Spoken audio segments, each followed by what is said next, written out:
Hi guys, इस video के माध्यम से हम दर्पणों के लिए यूवीएफ में संबंध देखेंगे क्या होता है। देखो, मैं भी यहाँ पर ड्राइव नहीं कराऊंगा इस संबंध को, मैं डायरेक्ट आपको बताता हूँ कि संबंध क्या आता है। इसे आपको याद रखना, क्योंकि इसकी सहायता से हम न्यूमेरिकल सोल्व करेंगे।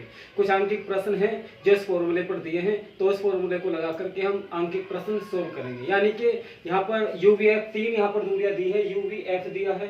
इन तीनों दूरियों के बीच में क्या क्या संबंध आता है दर्पणों के लिए, वो हम फॉर्मूला यहाँ पर देखते हैं। और क्या होगा, इसकी सहायता से न्यूमेरिकल सोल्व करेंगे। दो चीजें इसमें से गिवन होंगी, एक तीसरी चीज वहां पर कैलकुलेट कराएगा आंकिक प्रश्नों में। तो देखिए, मैं यहाँ पर फॉर्मूला लिखता हूँ। चाहे दर्पण अवतल हो चाहे दर्पण उत्तल हो, दोनों के लिए रिलेशन सेम होता है यूवीएफ में। तो देखें क्या होता है, 1/f इक्वल टू आता है 1/u प्लस कितना 1/f v। 1/f equal to 1/u plus कितना 1/v। ये रिलेशन होता है यूवीएफ में। तीनों में ये रिलेशन होता है, चाहे दर्पण अवतल हो चाहे दर्पण उत्तल हो, दोनों दर्पणों के सेम होता है। सेम फॉर्मूला लगाएंगे आप दर्पणों के लिए, 1/f equal to 1/u plus 1/v। जब न्यूमेरिकल सोल्व करेंगे, चाहे दर्पण अवतल दिया हो चाहे दर्पण उत्तल दिया हो, तो उनके लिए क्या करेंगे, यही फॉर्मूला लगाएंगे आप न्यूमेरिकल सोल्व करने के लिए। जिस न्यूमेरिकल में दो दूरियां आपको दी होंगी, या तो u v दिया होगा f निकलवाएगा, या फिर u f दिया होगा v निकलवाएगा, या फिर v f दिया होगा u कैलकुलेट कराएगा। तीन में से दो दूरियां हम आपको गिवन होंगी, दी होंगी, तीसरी आपको कैलकुलेट करनी है। अगर आज ऐसा प्रश्न आपको देता तो आप इस फॉर्मूले का यूज करेंगे, लेकिन दर्पण चाहे अवतल दिया हो चाहे उत्तल दिया हो, दोनों के लिए यही फॉर्मूला लगाएंगे। तो मैं यहाँ पर साइन लिख दूं थोड़ा सा। अभी मैंने इससे पहली वीडियो में साइन के बारे में बताया था, कौन सी दूरी कैसे लेनी है, माइनस में प्लस में। फिर भी मैं एक बार यहाँ पर और लिख देता हूँ, जिससे कि आपको क्लियर हो जाए। देखिए, अवतल दर्पण के लिए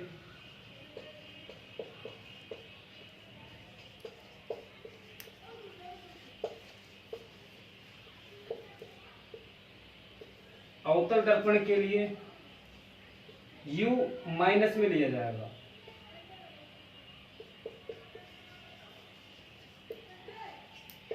नेगेटिव होगा, यानी कि हिंदी बोले ऋणात्मक होगा। u v दोनों प्रकार का हो सकता है, वैसे मोस्टली माइनस में लेंगे। कभी कभी कोई से केस में प्लस भी लिया जाता है।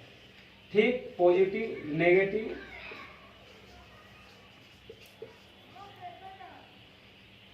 और पॉजिटिव।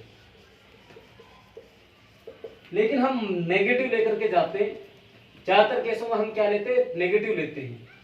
तो f क्या होता है, नेगेटिव होता है।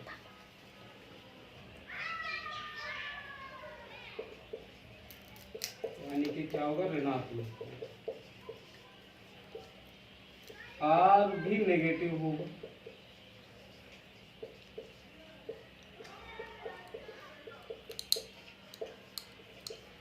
ठीक, ये चार दूरियां आपको यहाँ पर है। r दिया नहीं है, लेकिन कभी कभी r दे देता है।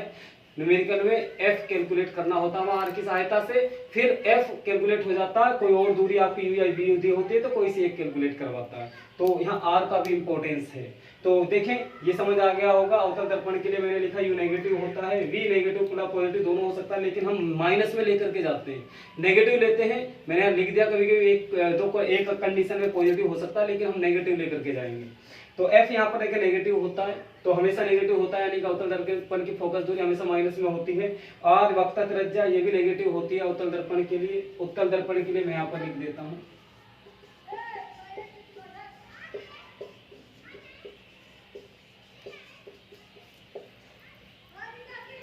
उत्तल दर्पण के लिए u भी नेगेटिव होता है।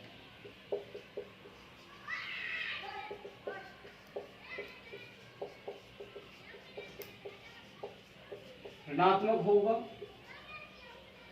v हमेशा पॉजिटिव होगा। पॉजिटिव यानी कि धनात्मक।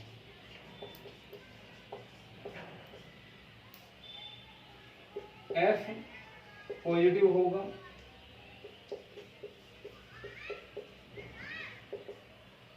धनात्मक। r भी पॉजिटिव होगा,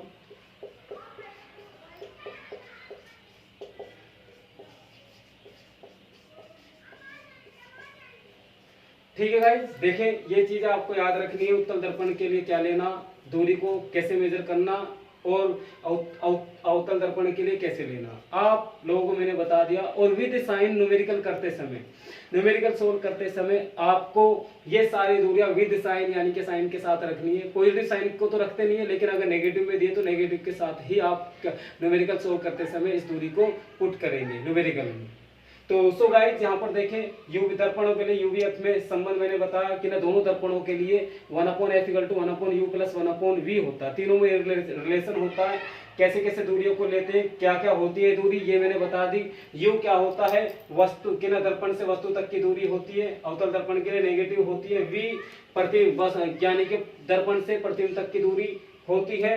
ये नेगेटिव लेते हैं हम अवतल दर्पण के लिए, लेकिन कभी कभी पॉजिटिव भी ले लेते हैं। एफ क्या होता है, नेगेटिव होता है। क्या फोकस दूरी अवतल दर्पण की नेगेटिव होती है। आर वक्ता त्रिज्या कितना नेगेटिव होती है अवतल दर्पण के लिए, लेकिन उत्तल दर्पण के लिए यू यानी दर्पण से वस्तु तक की दूरी हमेशा नेगेटिव होती है। वी प्रतिबिंब दर्पण से प्रतिबिंब तक की दूरी धनात्मक यानी पॉजिटिव होती है। फोकस दूरी उत्तल दर्पण के लिए क्या होती है, हमेशा पॉजिटिव होती है। वक्ता त्रिज्या उत्तल दर्पण के लिए हमेशा क्या होती है, पॉजिटिव होती है। सो गाइस ये देखें, ये चीजें आपको समझ आ गई होगी। तो इनका सहारा लेते हैं, न्यूमेरिकल सोल्व करेंगे।